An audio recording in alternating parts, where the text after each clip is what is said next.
빌립보서 4장 6절에서 9절까지의 말씀을 우리가 함께 오늘 합독해서 읽겠습니다. 4장 6절에서 9절까지의 말씀 합독하겠습니다. 아무것도 염려하지 말고 다만 모든 일에 기도와 간구로 너희 구할 것을 감사함으로 하나님께 아뢰라. 그리하면 모든 지각에 뛰어난 하나님의 평강이 그리스도 예수 안에서 너희 마음과 생각을 지키시리라. 끝으로 형제들아, 무엇에든지 참되며 무엇에든지 경건하며 무엇에든지 오르며 무엇에든지 정결하며 무엇에든지 사랑받을 만하며 무엇에든지 칭찬받을 만하여 무슨 덕이 있든지 무슨 기림이 있든지 이것들을 생각하라. 너희는 내게 배우고 받고 듣고 본 말을 행하라. 그리하면 평강의 하나님이 너희와 함께 계시리라. 아멘.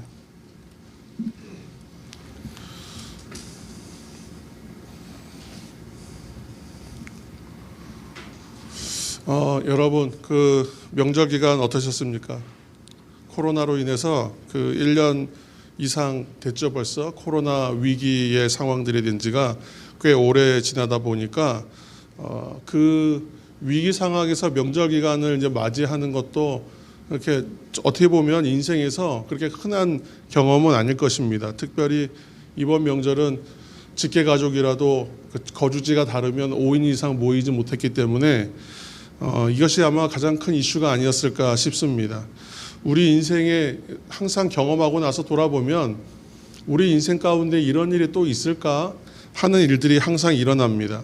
사실 그랬기 때문에 일상의 삶이 우리에게 얼마나 소중한 것인가, 그렇죠?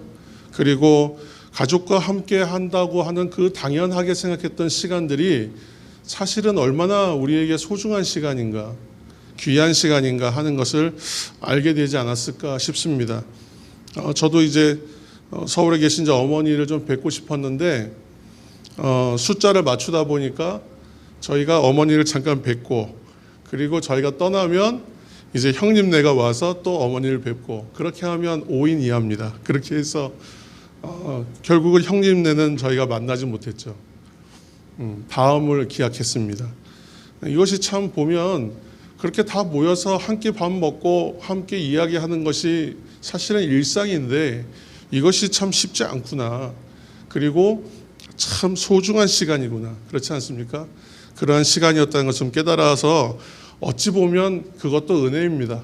그래서 여러분 그런 것에 대해서 너무 불편하게만 생각하지 마시고 우리에게 주어져 있는 일상의 시간이라는 것이 사실은 하나님께서 주시는 특별한 시간이다. 그러니까 크로노스로 보내면 아무것도 아닌 시간처럼 의미 없이 흘러가지만 카이로스로 만나면 의미 있는 시간이 된다. 항상 시간들을 그렇게 소중하게 생각하고 잘 사용하셔서 모든 시간을 하나님이 동행하시고 하나님이 의미 있게 주시는 시간으로 살아내시는 저와 여러분 되시기를 예수님의 이름으로 축복합니다. 오늘은 그 하나님과 동행하며 함께 사는 삶에 대한 이야기로 은혜를 나누기를 원합니다. 오늘도 말씀 가운데에 하나님을 만나시는 은혜가 있기를 축복합니다.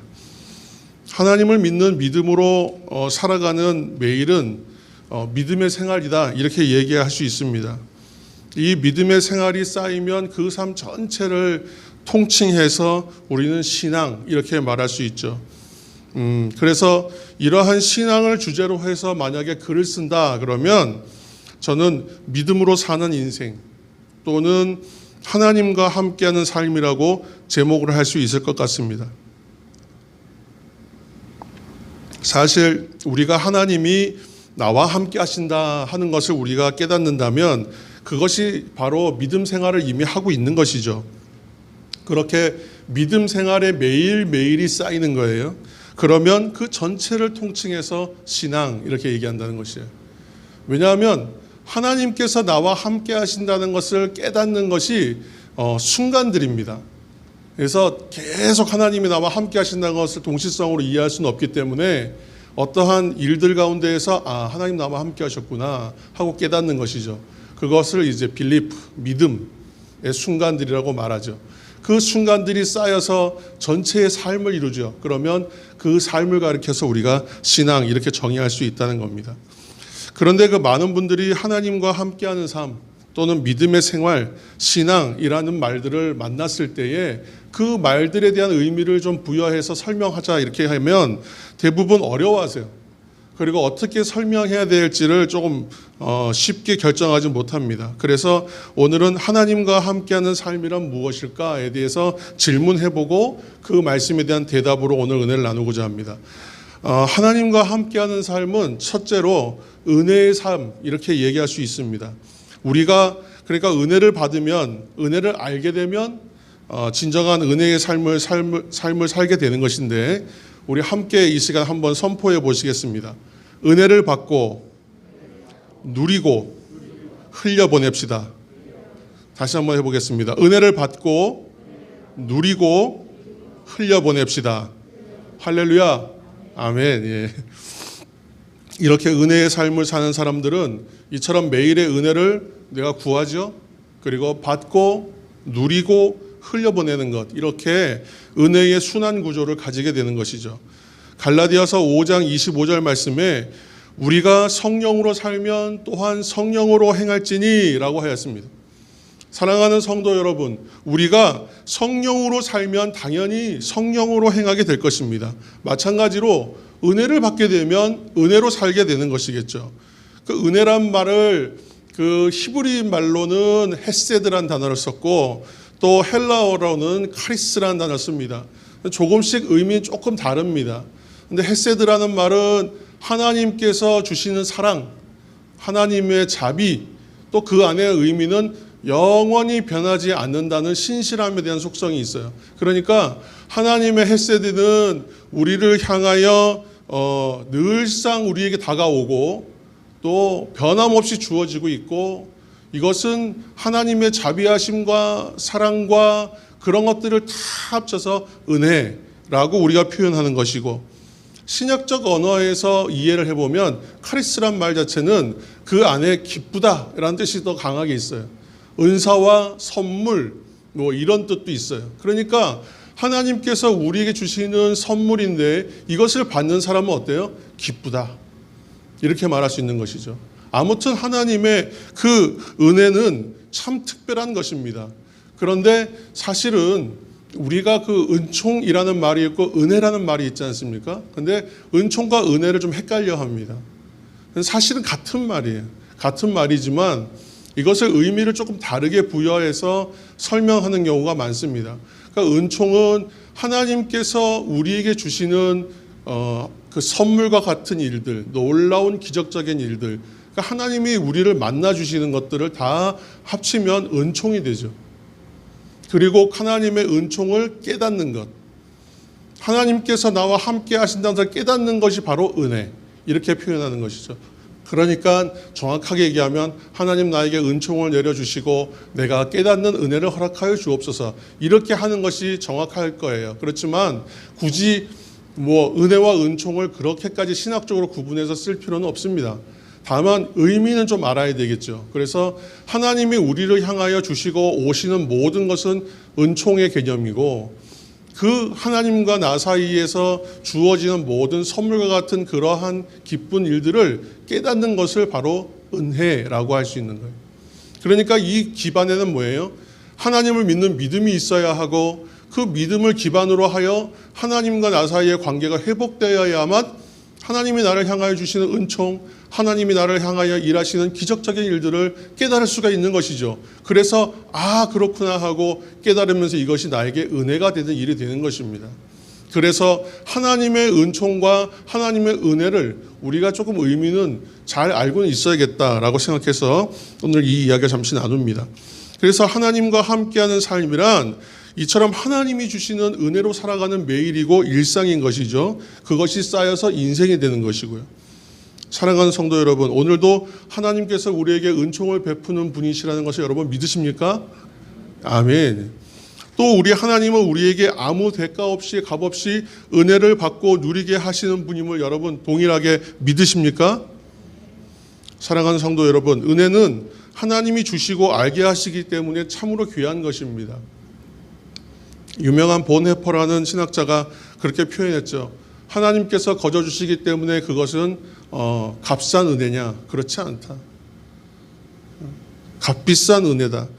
우리가 세상에서 그것을 살면서 얻을 수도 없고 나의 방법으로 구할 수도 없고 내가 그것을 창조하거나 생산해낼 수도 없는 속성이거든요. 그래서 나의 방법으로 그러한 은혜를 살 수도 구할 수도 누릴 수도 깨달을 수도 없습니다. 그래서 하나님이 주셔야만 되는 것이기 때문에 이것은 값으로 매길 수가 없는 거예요. 값을 주고 살 수가 없는 거예요. 그런데 하나님께서 왜 이러한 은혜를 우리에게 값없이 주시는가? 빌립보서 1장 29절에 이렇게 말씀하고 있거든요. 그리스도를 위하여 주신 것이며 그를 믿을 뿐 아니라 또한 그를 위하여 고난도 받게 하려 하심이라.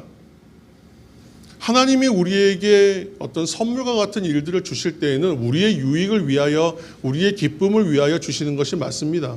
그렇지만 그 은혜를 주시는 것은 단지 우리를 즐겁게 하고 맛보고 즐기고 누리게 하시려고만 주신 것이 아니라 그 은혜를 주시는 것은 고난도 동일하게 받게 하고 하나님의 주시는 어려운 일들을 우리가 감당할 때 힘든 것들 그 일들을 감당해야 한다는 것이죠. 그렇기에 우리를 향해 아낌없이 주시는 이 전폭적인 은혜는 우리의 믿음을 위하여 주시지만 결코 단순히 우리의 만족이나 기쁨만을 위해 주신 것은 아니다. 그것을 생각해야 됩니다.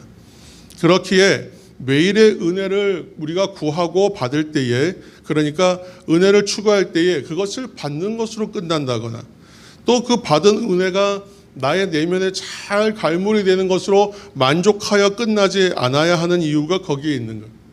결코 하나님이 받은 은혜는 내가 충만히 받고 누리는 것이 맞아요. 그렇지만 결국은 어떻게 돼요? 그것을 흘려보낼 수도 있어야 됩니다.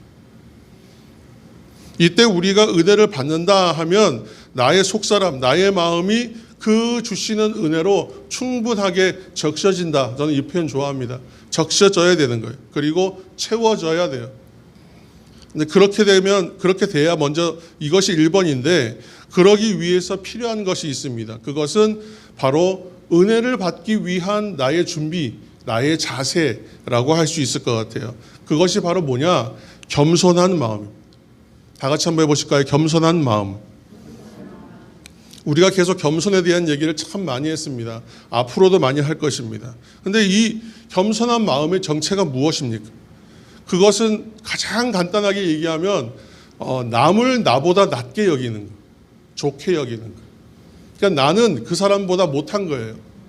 이것이 가장 기본적인 자세입니다. 그런데 이 겸손이라고 하는 것을 남을 나보다 더 낮게 여기는 것, 좋게 훌륭하게 여기는 것인데 이 개념을 생각해 보면 맞닿는 것이 있어요. 그 어떤 것일까요? 바로 예배와 닿아 있죠. 그렇죠? 예배의 정신이 무엇입니까? 예배의 정신은 하나님을 높이는 거예요. 거기 앞에서 어떻게 해요? 가장 쉬운 방법은 상대를 높이기 위해서 가장 쉬운 방법은 나를 낮추는 것이죠. 그리고 프로스키네오라는 단어 쓰는데 프로스키네오의 원어의 뜻을 찾아보면 머리 이마가 땅에 닿도록 이란 뜻이에요.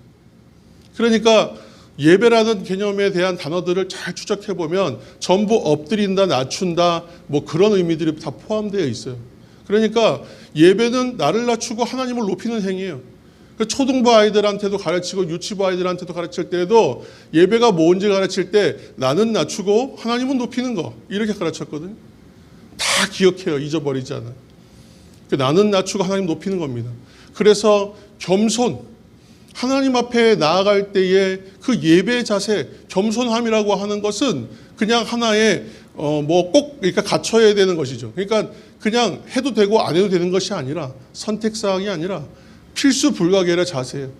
그래서 나를 낮추고 하나님을 높이는 행위, 다른 사람을 더 나보다 낮게 여기는 것, 그것이 바로 겸손한 마음의 시작이라는 것이죠. 빌립보서 2장 5절에서 말씀하시는 그리스도 예수의 마음이 바로 그러한 마음.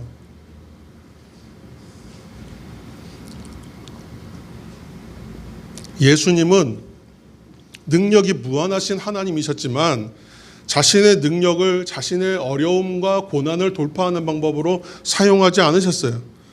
오직 우리의 죄를 대신해서 능욕당하고 비난당하고 고난당하고 고통 다 감당하셨어요. 죽음까지 감당하셨어요. 그러므로 우리가 하나님과 함께하는 삶은 바로 그분 예수 그리스도를 나의 주님으로 인정하고 또 섬기고 본받고 따르는 삶이라고 우리가 계속 얘기하고 있지 않습니까? 그러므로 예수님을 따를 때에 은혜의 삶, 기쁨의 삶, 감사의 삶, 충만한 삶, 이 말들 뒤에는 뭐가 있냐면 고난도 필연적으로 동반하여 감당해야 되는 삶이라고 말하는 것이죠. 그래서 더더욱 우리에게는 그래서 은혜가 더욱 필요합니다. 지난번에 이제 순종에 대한 얘기할 때도 그런 이제 같은 의미입니다. 내가 하나님 앞에 순종하기 위해서는 순종의 능력이 필요하죠. 내가 감당할 수 없다고 생각하는 것을 하나님이 주실 때가 있어요. 이것을 감당하라. 그때는 어떻게 해야 되겠습니까? 내 능력 밖의 일이거든요. 그러니까 순종의 능력이 필요하죠. 그런데 거기에는 뭐가 동반된다고요? 믿음이 동반되죠. 왜냐하면 하나님께서 반드시 이루어 주실 거야 라고 하는 믿음이 있는 거죠. 그러니까 믿음으로 나아갔더니 순종의 능력이 드러나서 내가 할 수 없다고 생각했던 일인데 감당하는 거예요. 그러니까 그때 어떻게 되겠습니까? 믿음이 크게 성장해 버리는 거예요. 그러니까 하나님은 그렇게 모든 일들이 보면 다 맞물려서 마치 톱니바퀴가 탁 맞아서 어느 날 돌아가는 것처럼 기가 막히게 맞습니다. 그래서 하나님께 그냥 다 맡기면 돼요. 그러면 고난도 넉넉하게 이기게 하시는 하나님. 그래서 은혜로 충만한 삶이라는 것이 고난도 넉넉하게 이기게 하시는 삶이라는 거예요. 우리가 딱 마음 먹으면 그게 다 이루어지냐? 그렇지는 않아요. 계속 말씀드리는 것처럼 그렇게 쉽지가 않아요. 그래서 항상 공부하고 연습하고 훈련하는 시간이 필요한 겁니다. 연습 없이는 방법이 없어요. 어떤 공부겠습니까? 바로 내가 은혜를 받았으면 어떻게든지 흘려보내려고 하는 훈련. 그래야만 은혜가 내 안에서 상실되지가 않는 거예요. 은혜는 받았는데 속된 표현으로 내가 다 날려먹으면 흘려보낼 은혜가 없는 것입니다. 내가 은혜 받았는데 저 당장 누구 만나서 화를 내버리고 분을 내버리면 그걸로 끝나는 거잖아요. 그런 일들 참 많으셨죠. 꼭 집회 가서 어디 기도원 가서 큰 수련회 가서 은혜 충만하게 받고 오면 돌아오는 길에 분명히 화낼 일이 생깁니다. 은혜를 깨버리는 방법이 생겨요. 운전하고 오는데 누가 갑자기 말도 안 되게 쳐들어온다든가 화낼 일이 생겨요. 그때 어떻게 해요? 참아야 된다. 참아야 된다. 우스갯소리 같습니다만 하나님의 은혜를 받고 내가 흘려보내는 그 방법의 연습이 반드시 필요하다는 것입니다. 우리를 스스로 여러분 잘 한번 돌아보시기 바랍니다. 나는 어땠는가 또 나는 어떠한가 하고 말이죠. 그래서 늘 나는 받는 것에서는 후한 거예요. 내가 받을 때는 참 좋아요. 그런데 주고 나누어 주는 것에는 참 인색해요. 사실 이거 목회자들이 제일 못하는 것 중에 하나예요. 늘상 섬김받고 늘상 받고 흘려보내고 보내는 것은 인색해. 잘 못해요. 받는 건 당연한 줄 알고 주는 거는 잘 못해. 그래서 10개 받으면 1개라도 보내려고 참 노력을 많이 했는데 그래도 늘 부족해. 마찬가지로 은혜 받기를 원하고 은혜 받기를 사모하고 우리가 즐겨하지만 은혜 받은 자로서 그것에 걸맞는 삶을 살아가는 것에 대해서는 상대적으로 너무 인색하다는 겁니다. 은혜라고 하면 은혜 받는다 그러면 눈이 이만큼 커졌다가 훈련한다 공부한다 그러면 피하고 싶은 거예요. 내가 좋아하는 거 할 때는요 벌떼같이 다 모여요. 큰 집회하면 찬양 좋아하는 사람들은 찬양할 때요 메어 터집니다. 열광적이에요. 그랬다가 말씀이 시작되면 우르르 나가요. 실상은 은혜를 사실은 늘 받고 있음에도 불구하고 우리가 행함으로 잘 드러나지가 않기 때문에 그래서 바울 사도가 빌립보서 2장 4절 말씀에 이렇게 선포합니다. 각각 자기 일을 돌볼 뿐더러 또한 각각 다른 사람들의 일을 돌보아 나의 기쁨을 충만하게 하라. 이렇게 말씀하고 있어요. 정리하면 은혜를 받고 은혜로 산다. 이것은 하나님과 함께하는 삶인데 우리의 마음과 몸처럼 마음먹은 대로 우리의 마음과 몸이 마음먹은 것처럼 잘 되지 않아요. 우리가 마음을 먹었다고 해도 그것이 실천되고 행동으로 실행되는 것까지는 참 어려워요. 그래서 우리 그 따로국밥이라고, 저는 그 대구에 와서 따로국밥이 그렇게 유명한 건지 몰랐는데, 따로국밥이 없었는데 따로국밥이 유명해져 있더라고요. 사람들이 따로국밥이 뭔지 잘 모르는데 그냥 그 말 그대로 진짜 국하고 밥하고 따로따로인 것 같아. 그것처럼 우리가 받는 은혜와 실행하는 것이 정말 각각이라는 거죠. 바울 사도는 사랑으로 화합하라. 이것이 하나님의 목적에 반드시 필요한 것이다. 결국은 겸손과 자기 부인하는 마음을 품기 위해서 그리스도 예수의 마음을 품어야만 한다. 이렇게 오늘 선포하고 있는 것입니다. 이처럼 겸손함과 자기를 부인하는 것, 하나님과 함께하는 은혜의 삶의 첫 번째 핵심 과제가 바로 이것입니다. 둘째로는 하나님과 함께하는 삶은 내면과 외양이 잘 조화를 이루어야 합니다. 잘 아시듯이 사람의 말은 그 사람의 생각과 어떤 인격과 사상을 모두 동반합니다. 반영하는 것입니다. 어떤 완성된 한 문장의 말이 내 안에 갈무리 되어 있지 않고서 나올 수가 없어요. 그러니까 한 문장으로 뭔가 축약해서 내 의견을 제시한다면 그것은 내 생각에 반영된 것이죠. 그냥 무의식 중에 그 문장이 나오기는 어렵다는 거예요. 그래서 생각해보지 않은 말이 실수로 나왔습니다라고 하는 말들은 대체로 거짓말입니다. 그야말로 말은 팥 심은 데 팥 나고 콩 심은 데 콩 나는 것처럼 나오는 것이죠. 우리 내면에 보물을 가진 사람은 뭐예요? 보석과 같은 것, 향기 나는 일들이 드러날 수밖에 없는 것이고, 우리 내면에 악취나는 쓰레기와 같은 것을 담고 있고 더러운 것을 담고 있다면 결국은 그것이 더러운 것으로 드러날 수밖에 없다는 것이에요. 이처럼 우리의 삶의 일상의 모습에서 그리스도의 향기를 드러내는 은혜의 삶을 내가 산다고 한번 생각해 보시기 바랍니다. 그 자체로 얼마나 귀하고 아름다운 것이겠습니까? 말 그대로 그 한 사람의 삶 자체가 은혜가 되는 것이니까 참 멋진 말이에요. 멋진 일이에요.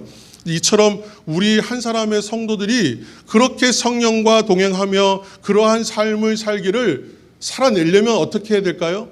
말 그대로 연습해야 하는 것이죠. 그렇게 우리가 연습하겠다, 내가 실제로 행동하겠다, 그러한 삶을 살아내겠다, 사실은 결단만 해도 성령께서 이미 우리 가운데 역사하시고 계신 거예요. 저는 그 마음의 뿌리와 시작은 성령께서 내주하시면서 일어나는 일이라고 생각해요. 이 죄성으로 가득 찬 내가 그런 선한 생각을 하기가 어려워요.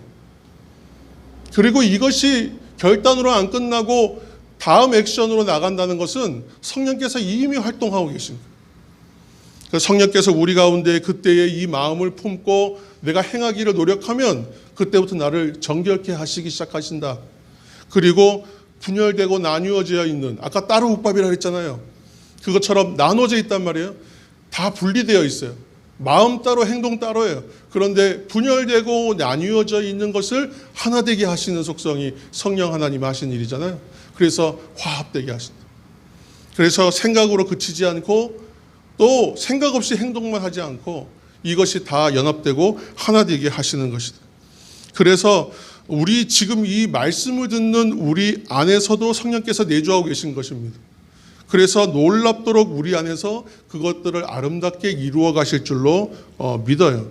이러한 일들이 우리 가운데 일어나기를 예수님의 이름으로 축원합니다. 갈라디아서 5장 25절 말씀 다시 한번 제가 읽을게요. 만일 우리가 성령으로 살면 또한 성령으로 행할지니, 여러분 아멘이십니까? 은혜가 흘러 넘친다는 말은 이 안에서 이미 찼다는 거예요. 넘치기 위해서는 채워져야 된다고 말씀드렸죠. 물이 큰 물통에 가득 채워지고 나서야 넘치는 것이. 실제로는 그렇지 않지만 은혜가 없이 내가 겉으로만 마치 은혜 받은 것처럼 하시는 분들이 간혹 있어요. 교회에서 사역하고 교회에서 일하다 보면 성령 충만하여 일하는 것처럼 보여지고 싶단 말이에요. 그러다 보니까 성령 받은 것처럼 은혜로 충만하여 일하는 것처럼 이렇게 좀 하시는 분들이 있어요. 안타까워. 다 드러나거든요. 그렇게 할 필요도 없잖아요. 그렇게 해서 그거 어디다 쓰겠습니까? 일을 그렇게 하는 것이 중요한 것이 아니라 성령으로 인하여 행한 이 모든 일들은 결국은 열매를 맺게 되는 것인데 그 일에 열매가 있겠습니까? 중요한 것은 뭐예요? 은혜를 내가 받고 내가 누리는 것이 중요해요. 하나님 나를 기쁘시게 하고 나에게 주시려고 주신 은혜인데 내가 누리지 못하고 있는 척만 하면 흘려보내는 것만 하겠다는 거거든요. 있을 수가 없는 일이에요. 내가 받고 받아야 됩니다. 먼저. 그리고 누려야만 해요. 충만하게 적셔져요. 그리고 나서 채워졌잖아요. 내가 은혜 받았다고 지금 오늘 당장 나가서 액션을 해야 되는 의무를 하나님은 부여하지 않으세요. 충분히 적셔지고 젖고 채워져요. 그리고 나서부터 넘치는 거예요. 넘쳐야만 흘러가는 거예요. 이것을 내가 인위적으로 이게 순환 구조니까 이런 구조에 딱 맞도록 이 공식대로 해야지 안 돼요. 자연스러운 거예요. 그냥 맡기면 돼요. 그래서 몸을 성령께서 주시는 은혜의 흐름에 맡겨두면 흘러가게 되어 있어요. 내가 해야 되는 것이 아니에요. 때로는 나를 통하여 다른 사람이 하기도 하고 내가 못하면 다른 사람을 통하여 조력자를 통하여도 얼마든지 하시는 거예요. 그래서 은혜를 사모하시고 은혜에 순종하시고 누리시고 흘려보내기를 연습하고 훈련하여서 한 사람도 예외 없이 은혜를 충만히 받고 누리면서 흘려보내시는 저와 여러분 되시기를 예수님의 이름으로 축복합니다. 그러나 이러한 내주하시는 성령님이 주시는 은혜로 우리 내면부터 깊은 곳부터 채워지고 그렇게 충만해야 된다고 말씀드렸잖아요. 그런데 이것이 생활 환경이나 어떤 우리의 삶의 어떤 그 주변에 있는 환경, 생활 방식 이것의 변화가 꼭 동반되어야 합니다. 그렇지 않으면 불균형해요. 나는 변화되고 있는데 내 삶의 환경 바꾸지 않고 그것은 그대로 놔둔다면 또 그 삶의 영향도 받게 되는 것입니다. 반대로 삶의 행동과 환경이 변화하지 않고서 지속적인 속사람의 영적 깊이를 계속 추구해 가는 것도 불가능해요. 맹자의 어머니가 교육적 환경을 위해서 그 삶의 자리와 환경들을 계속 바꿔나가잖아요. 그것을 맹모 삼천지교다. 그래서 참 우리가 모르는 사람이 없습니다. 그 이야기를. 그런데 이러한 교훈만이 아니더라도 세상적이고 육신적인 삶의 형태는 내가 그대로 유지하면서 나의 삶의 변화만, 내 내면의 변화만 꾀한다. 이것은 참 불균형한 겁니다. 그래서 반드시 생활의 환경에 함께 변화가 일어나야 합니다. 은혜를 받았다면 은혜의 지속성을 위해서 내가 받고 누리는 그 환경으로 계속 변화시켜 나가야 돼요. 그렇다고 해서 꼭 교회 가까운 곳으로 당장 이사해야 하고 그런 말씀이 아닙니다. 내가 은혜를 받을 수 있는 구조를 만들어야 된다는 거예요. 시간을 구분한다든가, 그렇죠? 때를 구분한다든가, 매일 정기적인 경건의 시간을 갖는다든가, 아니면 조금 은혜 받지 못하고 그럴 만한 자리는 좀 피한다든가, 내 노력이 같이 동반돼야 되죠. 내가 평소에 하던 것 그대로 다 하면서 은혜는 계속 받기를 원하는 거예요. 되겠습니까? 그래서 자꾸 좋은 환경을 만들어가는 것이죠. 좋은 방법이 뭐가 있을까요? 먼저 하나님의 성전에 나와서 기도하니까 내가 은혜 받더라. 그러면 하나님의 성전에 나와서 기도하는 거예요. 나는 기도원 가니까 참 좋던데 기도원 가세요. 이도 저도 아니에요? 난 집이 제일 좋아요. 나는 집돌이 집순이거든요. 그러면 집에 기도의 골방을 만드는 것이죠. 어렵지 않습니다. 삶의 환경을 구분해내는 것이 그렇게 어렵지가 않습니다. 우리 내면의 정결함을 가꾸어 감과 동시에 신앙을 위한 일상의 환경도 정결하게 가꾸어 가시는 여러분 되기를 예수님의 이름으로 축복합니다.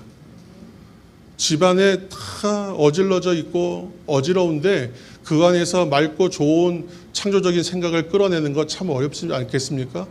그래서 정리하는 거예요. 삶의 주변을 정리해야 된다는 것입니다. 또 다른 은혜의 속성이 있는데 그 속성은 바로 자유함이죠. 성령께서 주시는 은혜는 우리를 한없이 자유롭게 해주십니다. 모든 걸림과 속박과 나를 묶어대고 있는 것들로부터 풀어주시는 거예요.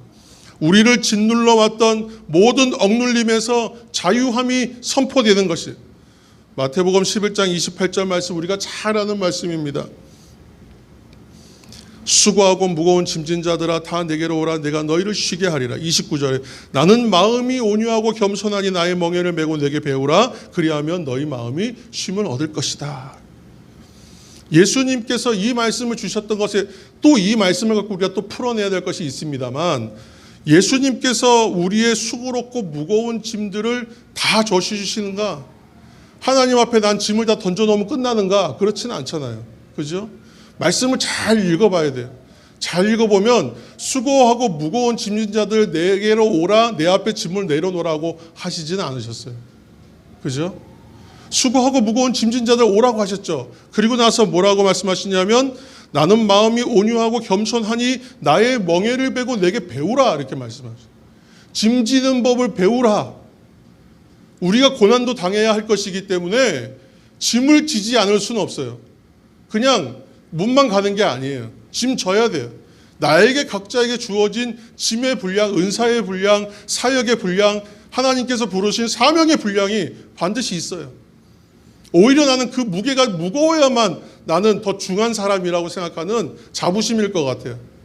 그래서 그 일들이 나에게 주어지는데 때로는 짐이 무겁지 않습니까? 너무 무거운 거예요. 하나님 이 짐을 지기가 너무 무겁습니다. 기도했더니 어떻게 해요? 내 짐은 쉽고 가볍다. 멍에 짐지는 도구잖아요. 저 짐을 지는 도구. 가축들이 밭 갈기 위해서 가축들에게 지우는 멍에가 있지 않습니까? 그것처럼 짐을 질 수 있는 방법을 우리에게 열어주시는 거죠. 그리고 주님이 우리에게 온유하고 겸손한 마음으로 예수님께서 우리의 수고롭고 무거운 짐들을 함께 감당해 주시기 때문에 그것으로 인하여 우리는 자유롭다. 오히려 그 안에서 쉼이 있다. 이것을 여러분 믿으시기 바랍니다.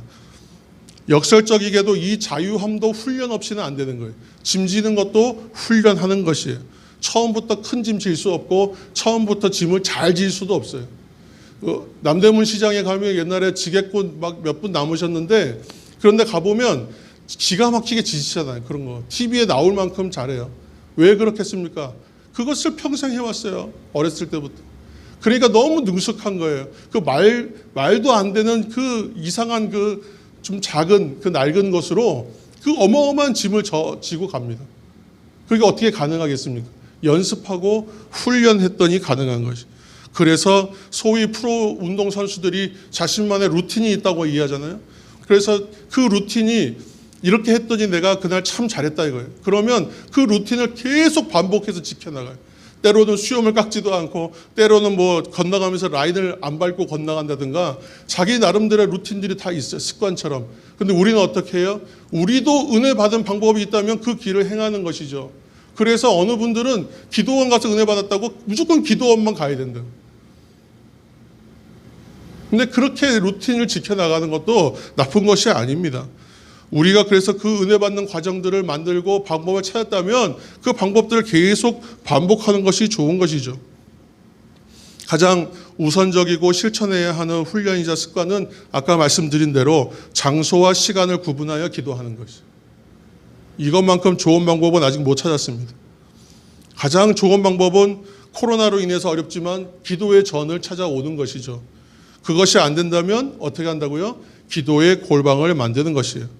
이 단순해 보이는 결정과 행동이지만 이것이 훈련이 되면 우리의 영적인 깊이가 어느 날부터 어떻게 되겠습니까? 아주 기하급수적으로 깊어지기 시작합니다. 아주 놀라운 방법으로 넓어지기 시작해요. 처음에는 뚫기가 너무나 어려웠고 처음에는 그런 일이 있는지도 몰랐단 말이에요. 그런데 한번 그 일이 균열이 가고 변화가 일어나기 시작하니까 그 다음부터는 내가 상상도 못한 일들이 벌어지는 거예요. 하나님의 은혜의 세계와 은혜의 속성은 우리가 잴 수가 없는 겁니다. 그 양과 깊이와 넓이가 어마어마한 거예요.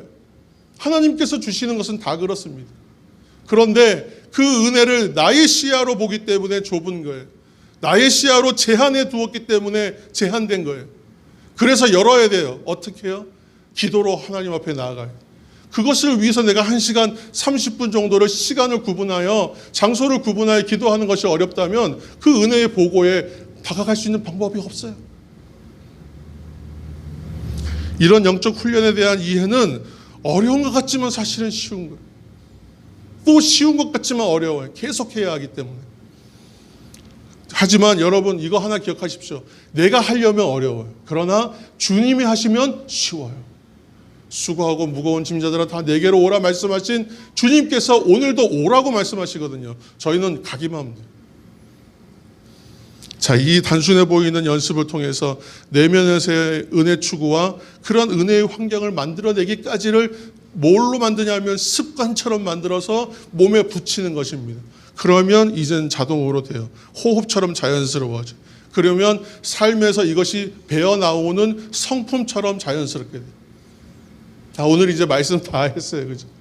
이렇게 이해하면 돼요. 처음에는 무엇이 좋은지 우리는 분별하지도 못해요. 처음에는 그렇게 시작하는 게 맞는가 긴가민가 해요. 하지만 한 번 맛보고 나면 아 그렇구나 조금 알고 또 한 번 맛보고 나면 이제는 내가 맛을 품평할 정도의 수준으로 가기 시작하지 않습니까? 저는 커피를 참 좋아하는데 커피 처음에 내릴 때는 저도 똑같이 그랬어요. 쓰기만 하고 이게 뭔데 이렇게 좋아하지. 그런데 이제는 어디 가서 커피 맛을 보고 좀 다르면 다르다라고 말하고 싶어. 알겠거든요. 맛을 알거든요. 딱 마셔보면 아 좋은 거다. 딱 마셔보면 이건 좀 별로다. 하나님의 은혜의 속성도 마찬가지예요. 오늘 그래서 그 은혜의 깊이를 내가 맛보고 나면 좋다. 여러분 오늘 혹시 주일날 교회 오실 때 좋다 이렇게 좋은 날이 있겠나 생각하시면 오신 분 있으십니까? 언젠가로 돌아가신 것 같죠? 그것처럼 좋다. 하나님 오늘도 이렇게 좋은 날 나게 열어주셨고 하루를 마치면서 좋다. 하나님 정말 이렇게 좋은 날 나게 주셨구나. 내가 오늘 몸이 아프고 어떤 어려운 일이 있었어요. 그렇지만 하나님 주신 하루를 생각해 보니까 아픈 건 아픈 거고 좋은 건 너무 좋은 거예요. 그렇게 받아들이는 거예요. 경건의 훈련을 습관으로 붙여서 살아내면 균형 있는 신앙생활, 하나님과 함께하는 삶이 우리 가운데 열리는 것이죠.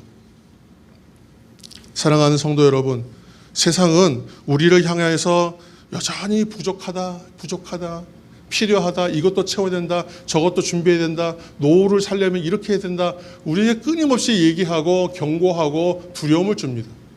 그러나 하나님 안에서의 사는 삶과 하나님과 함께하는 삶은 두려움이 없어요.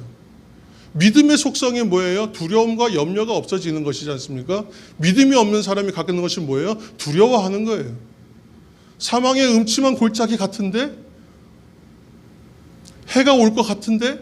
두려운 거예요. 그러나 해를 두려워하지 않을 것은 주께서 나와 함께 하심이라. 오늘도 우리와 함께 하시는 하나님, 우리와 동행하시는 하나님 여러분 믿으십니까? 하나님과 함께하는 삶은 그런 삶인 거예요. 하나님과 함께하는 삶을 우리가 사모해야 되지 않겠습니까? 그 삶을 위하여 은혜의 속성, 은혜의 의미들을 잘 깨달아 알아 늘 은혜 받는 삶의 구조를 내가 만들기를 애써야 하지 않겠습니까? 하나님은 전적으로 우리를 향하여 부어주시고 늘 보여주시지만 내가 그 은혜 받는 훈련과 연습이 없고 방법을 깨닫지 못한다면 여전히 하나님의 놀라운 은혜들을 우리가 낭비하고 있는 것이 아니겠습니까? 하나님과 함께하는 삶을 연습하고 훈련함으로 하나님과 동행하시는 여러분과 제가 되기를 예수님의 이름으로 축복합니다. 잠깐 기도하겠습니다. 명절 기간이 끝나고 일상으로 돌아가는 시점에 계속하여 말씀을 통해 나누고 있는 것처럼 은혜로 사는 삶, 단순하지만 정직한 삶, 이 삶을 훈련하는 신앙의 훈련의 자리는 바로 하나님을 믿음으로 시작되는 것이요 회복되는 자리인 줄로 믿습니다. 또 한 주간 우리가 살아가고자 할 때에 하나님께서 함께 하시는 삶의 자리로 한 걸음을 내딛는 영적 도약이 일어날 수 있도록, 영적 발돋움이 일어날 수 있도록 성령님 우리와 함께 하여 주옵소서. 예수님의 이름으로 기도합니다. 아멘.